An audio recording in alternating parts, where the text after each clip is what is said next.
Hey everybody, welcome back to Stacy on the Right on Urban Family Talk, urbanfamilytalk.com, stacyontheright.com. It is my pleasure to have an interview, my first one ever, with Todd Starnes. He's the host of Fox News and Commentary, heard daily on the Fox News radio network. He's a regular columnist for Fox News, author of 4 books, including his newest one titled The Deplorables Guide to Making America Great Again. It is released on February 7th. His Facebook is Todd Starnes FNC, Twitter at Todd Starnes, Instagram Todd Starnes FNC. Todd, thank you so much for coming on today, sir. Stacy, thank you so much for the invitation. You know, when I saw the alert that you had a new book coming out and it said The Deplorables Guide to Making America Great Again, I said, this is my chance. I'm jumping in this mix. I'm going to see if I can get him on so we can talk about this. Well, you know, I really do believe that moment on the campaign trail when Hillary Clinton labeled many of Donald Trump's supporters as a basket of irredeemable deplorables. I believe that moment was the turning point, and I think it was that moment that cost Hillary Clinton the White House in 2016. I agree. I think there were a couple of little underpinnings, which after that moment, there was the moment during the actual debate where I think it was Mr. Wallace of Fox News who actually took her to task about abortion. He asked each of them a question about late-term abortion, and she answered so horrifically incorrectly against the sentiments of millions of Americans, the majority of which are pro-life. And that was, I think, the kind of the final nail in the coffin. It really gave momentum to Donald Trump. You know, it's interesting because when everybody was focused on the word deplorable, but really, I thought the word that we should have paid attention to was the word irredeemable. Because that's really what the left thinks about people who support traditional American values. They think that we're irredeemable, we're just beyond redemption. And ultimately, I suspect that we got a chance to really see what Hillary Clinton thinks about many of Donald Trump's supporters. Well, and as you know, sir, we're talking about irredeemable has a very specific context in the realm of Christianity. Just take away the secular meanings and the different constructs. In Christianity, there is no one who's irredeemable in the eyes of God. So for her to place that label on fully half of the country, it was a real indictment of the way she feels about Americans and the level that she gives to herself. So what truly motivated you to write The Deplorables Guide to Making America Great Again? Stacy, I was writing a book, and so we knew, my publisher had already told me they wanted something right after the election. So we knew a book was coming. We just didn't know what that book was going to look like. As a matter of fact, I tell people that if Hillary had won, the title of the book would have been, We're Doomed America, My Guide to the Apocalypse. Oh my gosh. So fortunately, we ended up writing about deplorables. But one of the challenges that conservative space, and especially conservative Christians, is that we don't know what to do after a Republican wins or our person wins office. Many times we just sit back and think they're going to take care of everything. Unfortunately, that's not the way it works. And as a result, many Christians just sit back and they watch as the people they voted for do things that are contrary to what they promised out on the campaign trail. So I wanted to write a book that was an encouragement to Christians to be good citizens and to be citizens who get out there and engage the culture, to take a stand. So, and I'm so with you on that. One of the things that you just said that resonates with me deeply as a kind of local activist is that we oftentimes, we know the person on the campaign trail, we get to know them, knocking doors for them, volunteering for them, we work for them, we have a relationship, we might even have their cell phone or have been to their house. Then they go to Washington, and the first time they come back after 6 months, 8 months, we notice all of their clothing has changed, they're not driving their own vehicle anymore, and they seem to have completely forgotten the reason they were sent there, the work that they were supposed to do. And what you just called out is something we can't forget. As much as we like Donald Trump and his purpose and we love the 100-day plan, that doesn't happen without us continually placing pressure and reminding him and his administration and the other elected officials of why we sent them there.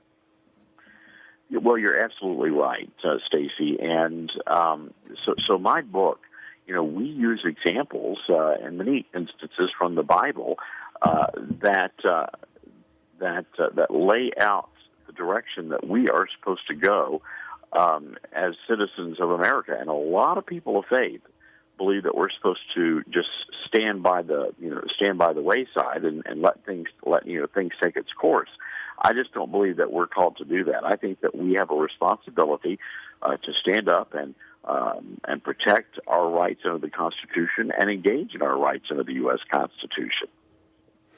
And so, in that same vein, the Deplorable's Guide to Making America Great Again focuses on restoring traditional values to our culture. And you've mentioned in another opinion piece that it's going to be up to us to bring back traditional values rather than Republicans or Democrats. Why can't we totally rely on that political leadership for that specific aspect, that moral value?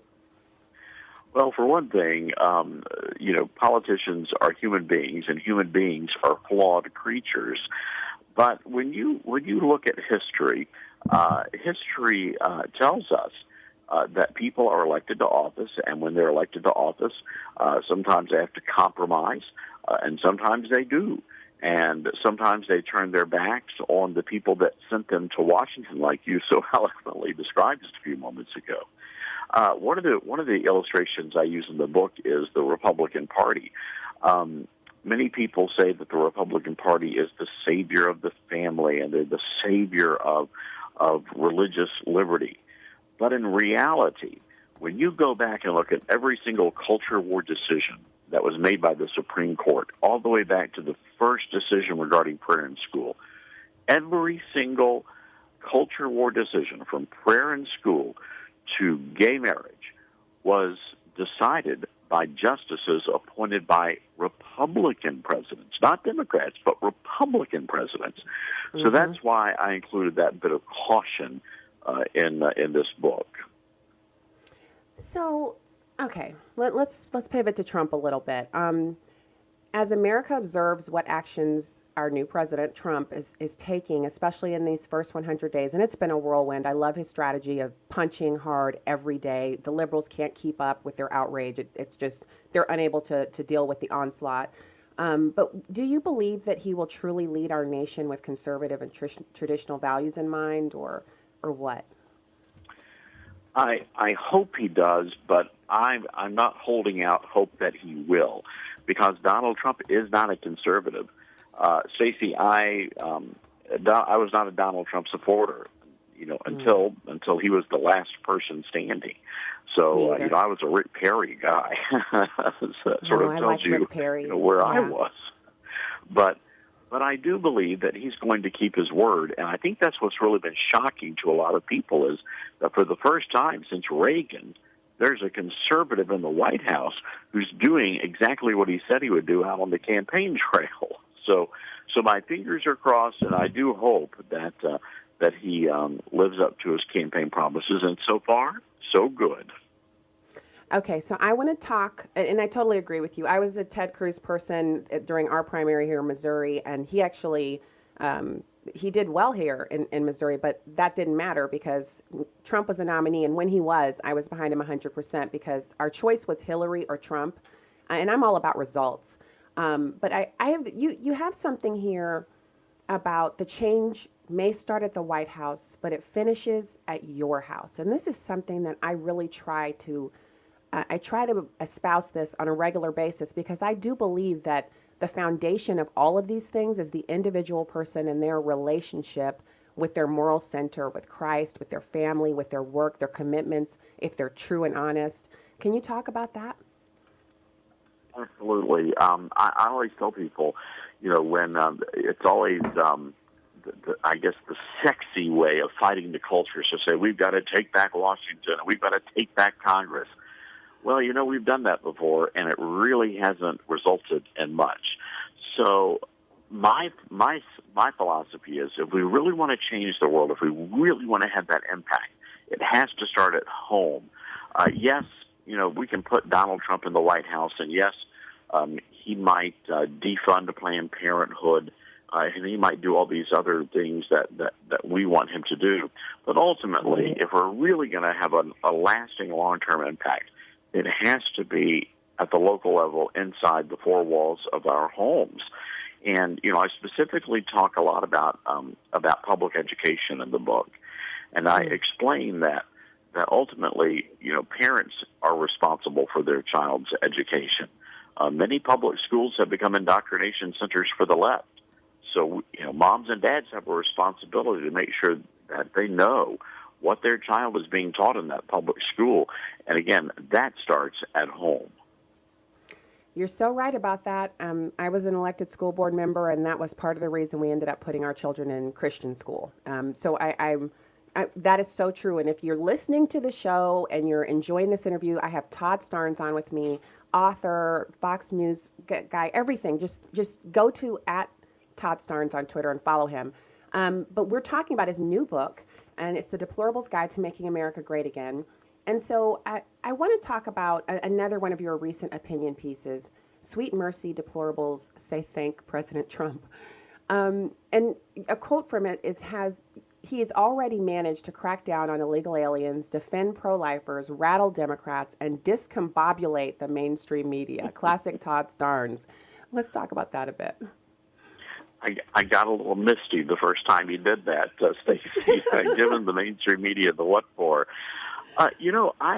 For me, I was fairly entertained because the mainstream media has this love affair with the Democratic Party, and it's so clear to me that they are one-sided. They are certainly not fair or balanced, and they've always gone after Republicans, and every single time Republicans have capitulated.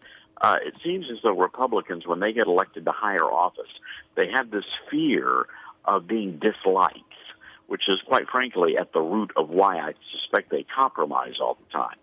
Yeah. But then comes Donald Trump, and it is a new day, and they just do not know, even to this very day, they do not know how to deal with Donald Trump or his White House. The other thing is, and I just want to throw this out there because this is my mantra. I actually learned it from my husband. Being liked is not a good thing. Like, if everyone likes you, it probably means you never tick anyone off, which means you're not creative and you don't do things that upset the apple cart, which means you probably don't stand for anything because everybody feels like you agree with them. Isn't that kind of one of the hallmarks of being a leader, is that you do have a good, strong cabal of enemies and you can point to them with pride? Oh, absolutely, Stacy. I wish I could tell you how many times I've gotten the death threats. I tell people I don't mind the death threats now, so long as they're actually creative. Make it fun for you to read, right? Exactly. Exactly. But I think it's a valid point. You're going to make people uneasy, uncomfortable, unhappy. And look, there will be moments when President Trump will make conservatives and those within his own party feel uncomfortable. And that's why, again, I'm asking and calling on conservatives and Christians to take a stand and let the president know how you feel about those specific issues. Well, we're going to do that, and we're going to go a la Todd Starnes, meaning we're going to just not care what other people think about us saying that. I wanted to ask you, where can listeners buy your new book, which dropped on February 7th, The Deplorables Guide to Making America Great Again? Folks can get the book wherever books are sold, Barnes & Noble, Amazon.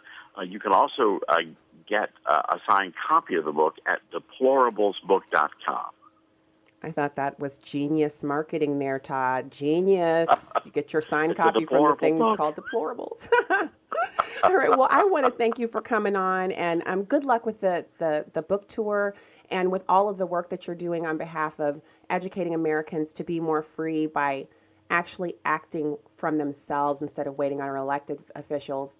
Thank you for your work on Fox News Radio, your commentaries, all of the wonderful things that you're doing. We really appreciate you. Stacy, thank you so much for having me on the show. It's been a lot of fun. Thanks, Todd.